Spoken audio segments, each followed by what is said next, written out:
सबसे ज़्यादा एक्यूट जो प्रॉब्लम रेमडेसिविर की चल रही है उसको लेके बात कर रहा हूँ। रेमडेसिविर हमने अप्रैल 6 को विदेश से मंगा के लगाना शुरू करा था 2020 को। उसके बाद DGHIS ने, मतलब डायरेक्टर जनरल ऑफ ड्रग, उन्होंने रेमडेसिविर को लगाने के लिए कुछ प्रोटोकॉल और कुछ कंडीशंस डाल के शुरू करने के लिए कहा था। And it was under trial basis that time, और इमरजेंसी ड्रग के रूप में उपयोग करना था। इसमें सबसे पहला काम ये था कि जिस पेशेंट को मॉडरेट ARDS, मतलब जिसकी 20% से ज़्यादा लंग खराब है, उन्हीं को रेमडेसिविर लगाया जाए। बाकी सबको टेबलेट से काम चल सकता है फेविक्विक की।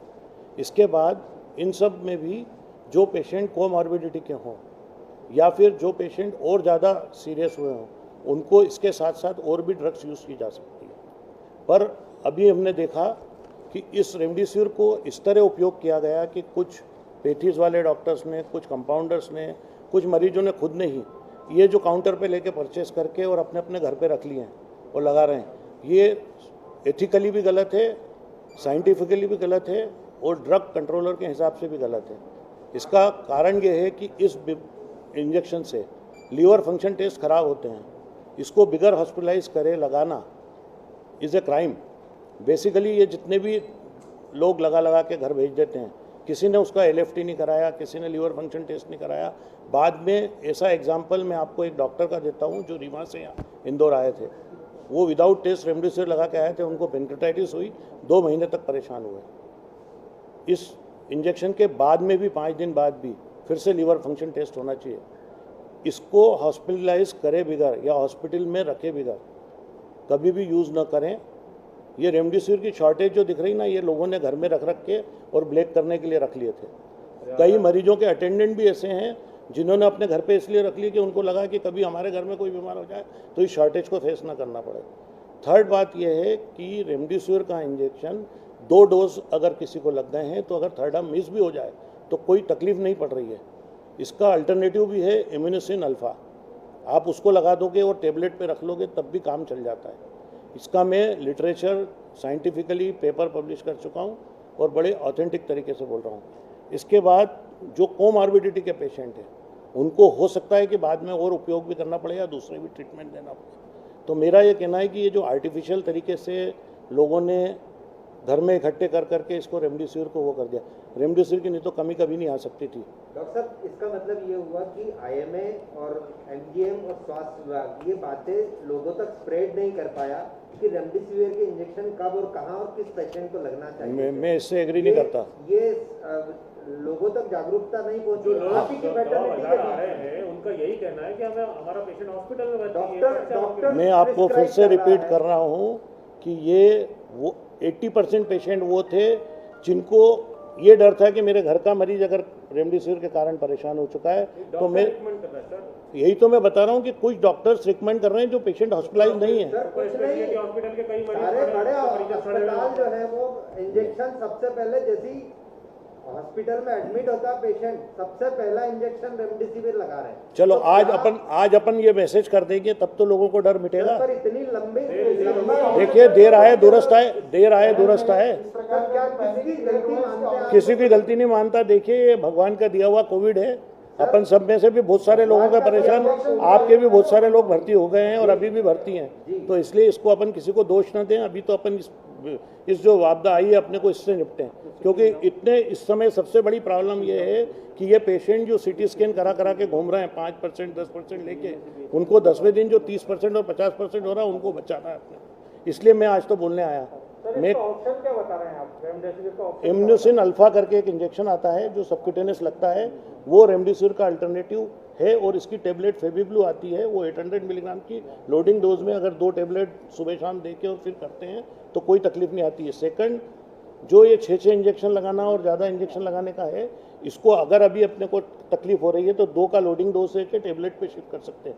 80% of the patient are on oral drugs या खा पी रहे हैं, तो उनको अपन ओरल ड्रग्स पे भी मेंटेन कर सकते हैं। खूब है, कोई तकलीफ नहीं पड़ेगी। मैंने कंपनी से बात करके आया हूँ, जब भी बोल रहा हूँ यार। लीवर फंक्शन की आप जो बात कर रहे हैं, सही है या गलत है? नहीं, वो आधे घंटे जो भर्ती करके लगा रहे हैं ना, वो ऑलरेडी LFT की टेस्ट करे हुए हैं। वहाँ वेदांता अस्पताल या किसी भी हॉस्पिटल में जो 100 बेड से बड़ा अस्पताल है उसका मैं चैलेंज कर सकता हूँ, किसी ने इस तरह का काम नहीं किया। LFT जरूर कराइए। 20% इन्फेक्शन के बाद लग सकता है। हाँ, 20% इंजेक्शन के बाद ही लगाने का प्रोसीजर दिया गया था इमरजेंसी ड्रग के रूप में उपयोग करने के लिए। जो अभी 5%, 10% किसी को भी लगा रहे हैं वो गलत है। सिम्टम हुए, खांसी चली, आदमी ने घर पे से ही इंजेक्शन दुकान पे काउंटर पे खरीद लिया, काउंटर पे ये इंजेक्शन बिकना ही नहीं चाहिए था। और इसके लीवर फंक्शन के अलावा और क्या साइड इफेक्ट है सर इसके रेमडेसिविर? इसके नहीं और कोई साइड इफेक्ट नहीं है, थोड़ा नौशे वौशे होता है बस। सर रेमडेसिविर के अलावा अल्बुजैब जो है इंजेक्शन जो 40,000 के समथिंग है, वो टोजीबेक्टिन कहते हैं उसको। टोजीबेक्टिन is not indicated for lung में जिसको 30% एया है, जिसको स्टॉर्म हो रहा है, जिसका फेरिटिन लेवल बहुत ही ज़्यादा हज़ारों में है, उसके लिए टोजीबेक्टिन की ज़रूरत लगती है। और ये टोजीबेक्टिन भी सबसे पहले जब हमने लगाया था, जब हमको भी नहीं मालूम था, अब हम श्योर हैं कि वो स्टॉर्म को रोक लेता है। और उसके लिए तो बहुत सारे अल्टरनेटिव हैं। अगर अभी आपको थोड़े दिन में ये भी खबर मिलेगी, इसीलिए मैं अभी रिपीट कर रहा हूँ कि टोजीबेक्टिन न भी मिले तो IVIG इजीली अवेलेबल मिल जाता है, वो भी लगाया जा सकता है। प्लाज्मा भी एक अल्टरनेटिव है। सर अब आप कह रहे हैं देर आए दुरुस्त आए की व्यवस्था दुरुस्त करने के लिए IMA, स्वास्थ्य, MGM सब प्रयास करेंगे। सबसे पहला हम सब लोग प्रयास में हैं और हमारी आज सुबह भी करीब 4 घंटे मीटिंग हुई है। हम सबसे पहले ऑक्सीजन की कमी को ठीक करेंगे और इसके बाद सेकंड सबसे ज़्यादा ज़रूरत है ICU बेड की, उसके बाद ज़रूरत है वेंटिलेटर की, वेंटिलेटर के बाद ज़रूरत है जिसको ऑक्सीजन लगी हुई है और वो बाथरूम में उठ के ऑक्सीजन खोल के चले जाता है। तो ऐसे हर फ्लोर पे लोगों को रखना पड़ेगा कि हमारे वॉलंटियर्स उस ऑक्सीजन को बंद कर दें। मरीजों को ट्रेन करना पड़ेगा। अब अनपढ़ मरीजों को कोरोना नहीं हो रहा है, सब पैसे वालों को ही हो रहा है कोरोना। तो सबको ट्रेनिंग देना पड़ेगी कि इस ऑक्सीजन का वेस्टेज नहीं करे। 30% ऑफ द ऑक्सीजन मैंने पिछले 15 दिन में इसी बेसिस से कम कर ली। सर पढ़े लिखे लोगों को अवेयर कर, उनको अवेयर, ये मैसेज आपके थ्रू जा रहा है ना आज, ये मैसेज इसीलिए तो करने आए।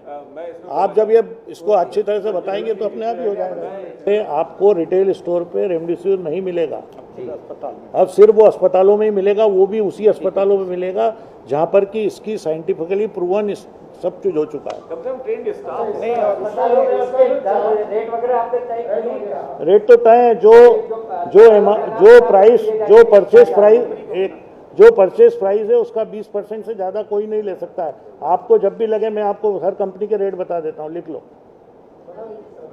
2000 से 2200 रुपये का हिट्रो का इंजेक्शन है,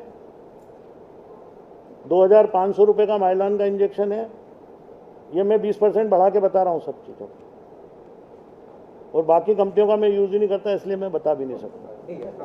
सर ये 899 का एक मैसेज चलता है और बकायदा सुनिए 899 रुपये का जो इंजेक्शन का मैसेज दिया जाता है ना, उससे कभी आप फ़ोन लगा के बात करना तो आपको अपने आप जब लेने जाओगे ना तो समझ में आ जाएगा कितने रुपए का मिला। लेकिन रैंडेक्स पे तो 899 ही है। सर मेरे को इसके बारे में बिल्कुल आइडिया नहीं, क्योंकि मुझे कुछ इंजेक्शन्स के बारे में मालूम है कि हम जब उसके डिस्टिल वाटर या वो मिलाते हैं तो वो प्रेसिपिटेट हो जाता है, इसलिए मैं तो नहीं यूज़ करता हूँ। मैंने आपको जो कंपनी मैंने यूज़ करी है, और अभी मध्य प्रदेश में तो सबसे ज़्यादा रेमडेसिविर यूज़ भी मेरे यहाँ हुआ है और मैंने ही सबसे पहले उसका उपयोग किया। और मेरे मतलब मेरे यहाँ के पल्मोलॉजिस्ट और हम सब डॉक्टर, अरे इसकी गिनती नहीं है अभी, इसकी गिनती नहीं।